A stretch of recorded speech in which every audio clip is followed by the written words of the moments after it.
सभी अयोध्यावासी विचार करते हैं कि कब कल आएगा और कब हमारे प्रभु राजा बनेंगे। कल कभी आता ही नहीं है। कभी कल आता है? कल आता भी है तो आज बन के आता है। इसलिए तो कहते हैं काले करे सो आज कर।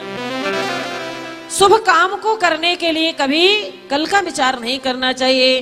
काल करे सो आज कर, आज करे सो अब, पल में फिर लय होएगी बहुर करेगो कब। कल पर मत टालिए।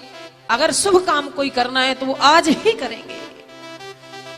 कल पर टाल दिया। सभी अयोध्यावासी सोच रहे हैं कब कल होगा, कब कल होगा, कब हमारे राम राजा बनेंगे, और कल कभी होता ही नहीं है।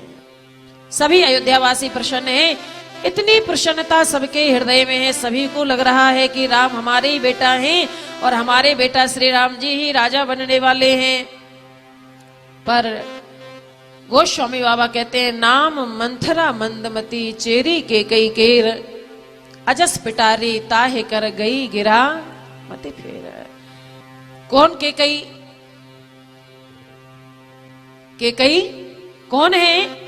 वो के कई जिनके लिए, जिन भगवान को हम पत्थर के रूप में पूजते हैं, जिन भगवान को हम पत्थर के रूप में पूजते हैं, वो भगवान स्वयं शरीर धारण करके आए, और शरीर धारण करके आए और उन्होंने माता कैकेयी के चरणों में अपने मस्तक को झुकाया।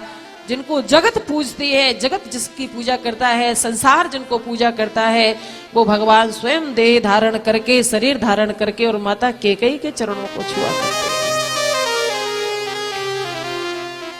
वो कैकेयी भगवान श्री राम अपनी मैया कौशल्या की गोद में कभी खेलते खेलते सो जाते हैं। तो खेलते खेलते जब सो जाते हैं तो स्वप्न में कभी मैया कैकेयी जब दिख जाती है तो उठ करके खींच जाते हैं कि मुझे इसी समय, इसी वक्त मैया कैकेयी के पास जाना है। और ऐसी हट पकड़ लेते हैं कि मैया कौशल्या को कैकेयी जी के पास उसी समय श्री राम जी को लेके जाना पड़ता है, रामलला को लेकर के जाना पड़ता है। तो मेरे कहने का भाव है, उस कैकेयी में इतना परिवर्तन कैसे आ सकता है? आज कैकेयी जो है वह दुर्भाग्य और सौभाग्य के मोड़ पर खड़ी हुई है। ये दुर्भाग्यवती बनेगी या सौभाग्यवती बनेगी? इसके भाग्यों का उदय होगा या पापों का उदय होगा? आज क्या निर्णय विधाता करेगा? नाम मंथरा मंदमती चेरी कैकेयी केर। ये कुबुद्धि मंथरा जो है, इसको अयोध्या के जो बधावे हैं, जो मंगल गीत हैं, वो ना सुहाए, इसको पसंद नहीं आए, इसको अच्छा नहीं लगा। और मंथरा, सरस्वती जी ने इसकी बुद्धि को प्रेरित किया ऐसा करने के लिए, देवताओं के कहने पर। तो मंदमती कुबुद्धि मंथरा, देखो गोस्वामी जी का एक बहुत बड़ा संदेह मानस के माध्यम से, मंथरा और कैकेयी के संवाद के माध्यम से हम लोगों को मिलता है। अभी हम उसका सार आपको बताएंगे। तो मंथरा जो है वह कुबुद्धि मंथरा, और प्रेरित होकर के देवी सरस्वती जी के माध्यम से देवताओं का हित करने के लिए कुछ भी ऐसा खेल रचा जाए जिसके माध्यम से कि राम राजा ना बन पाए और 14 वर्ष के लिए वन में चले जाएं। तो मंथरा आई और कैकेयी जी के पास बैठ करके कहने लगी कि कल राम राजा बनने वाले हैं। कैकेयी जी ने जैसे ही सुना तो अपने गले से हार निकाल करके मंथरा के गले में डालने लगी। तुमने इतना बढ़िया शुभ समाचार मेरे को दिया है। अरे राम तलक जो साचे हो काले, देव मांग मन भावत आले। तुम जो मांगो मैं तुम्हें मुंह मांगा वरदान दूंगी। इतने प्रसन्नता का विषय है। ऐसा सुंदर अवसर बन के आया है। कई वर्षों से जिस दिन का मुझे इंतजार था, जिस दिन के देखने के लिए मैं उतावली होते थे, वो दिन अब आ गया अयोध्या में। तुम्हें एक बात बताऊं कैकेयी, कौशल्या सम सब महतारी, राम ही सहज सुभाए प्यारी। माता कौशल्या जी जितनी प्रिय हैं, उतना ही श्री रामचंद्र जी सभी माताओं को प्रेम करते हैं। पर मैं तो थोड़ी हटके ही हूं। क्यों? क्योंकि मोह पर करही स्नेह विसेखी, मैं कर प्रीत परीक्षा देखी। जितना माता कौशल्या से प्रेम करते हैं उतना ही सभी माताओं से करते हैं बराबर। ऐसा नहीं कि अपनी माता से कुछ अलग और माताओं से कुछ अलग। जितना प्रेम कौशल्या जी से उतना सभी माताओं से प्रेम है, लेकिन मेरा जो स्थान है वो उनके जीवन में हटके ही है। क्या स्थान है? मुंह पर करही स्नेह विसेखी, मैं कर प्रीत परीक्षा देखी। मेरे पर अधिक स्नेह है। और जब केकई जी ने पूछा कि राम जी का राज तिलक होने वाला है, तुझे क्यों कष्ट हो रहा है भाई?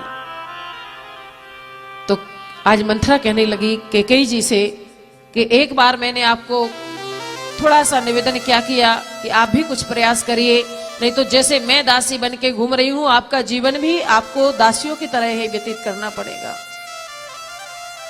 कल के दिन राम जी राजा बन जाएंगे और कौशल्या जी राजमाता बन जाएंगी, तुम्हारा क्या स्थान रहेगा? तुम उनकी सेवा करते करते ही अपना पूरा जीवन यापन करोगे। तो आपने मुझे इस तरह से डांट दिया, एक ही बार आस सब पूजी, आपने एक बार में ही मेरी सारी कामनाओं को विफल कर दिया, आगे बात को बढ़ाने का मौका ही नहीं दिया। अब कछु कहे जीव कर दूजी, अब तो मैं इस जेबा से कुछ कहने के लायक तो बची नहीं। अगर दूसरी जेबा मुझे ठाकुर जी की कृपा से प्राप्त हुई तब मैं आपको कुछ कह सकूंगी। धीरे धीरे धीरे धीरे कुबुद्धि मंथरा ने अपने बस में श्री केकई जी को किया। और जब केकई जी को बस में होता हुआ देखा मंथरा ने, तब वो बोली, मैं तुम्हारा बचपन से ही हित चाहती हूं और मैं तुम्हें दासी बनते हुए नहीं देख सकती। तो केकई जी ने कहा, मुझे इसके लिए क्या करना होगा, क्या करूं कि जिससे मेरा भरत राजा बन जाए और राम को वनवास मिल जाए। राम राजा ना बन सके, मेरा पुत्र भरत राजा बने, इसके लिए मुझे क्या करना होगा?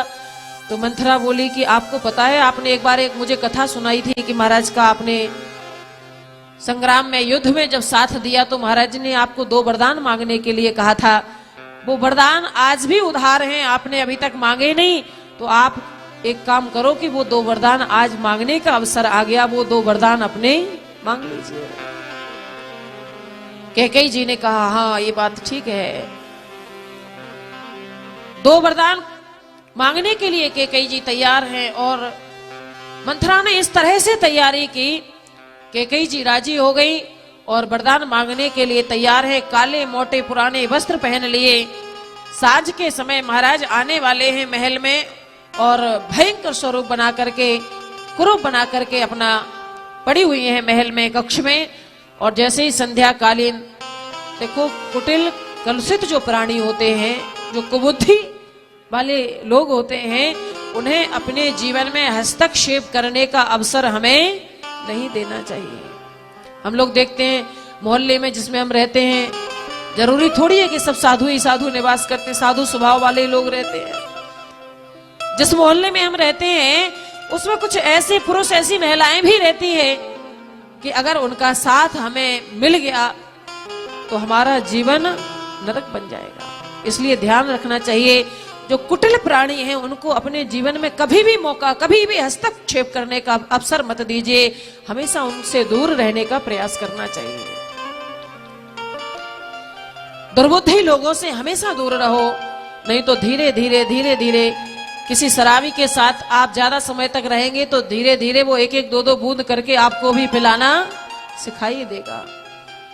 उसी प्रकार से अगर कोई कुबुद्धि वाला व्यक्ति, कोई दुराचारी, कोई पापी व्यक्ति आपके जीवन में आ गया, आपने उसकी संगति ग्रहण कर ली, तो उसके दुर्गुण भी, उसके अवगुण भी आपके जीवन में आने प्रारंभ हो जाएंगे। और आपके अंदर का जो सात्विक तत्व है,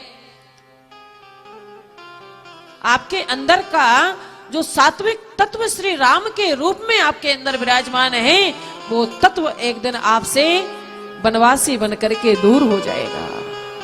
कितना प्रेम था केकई जी को, लेकिन कुबुद्धि मंथरा के आने से हृदय से प्रेम गायब हो गया।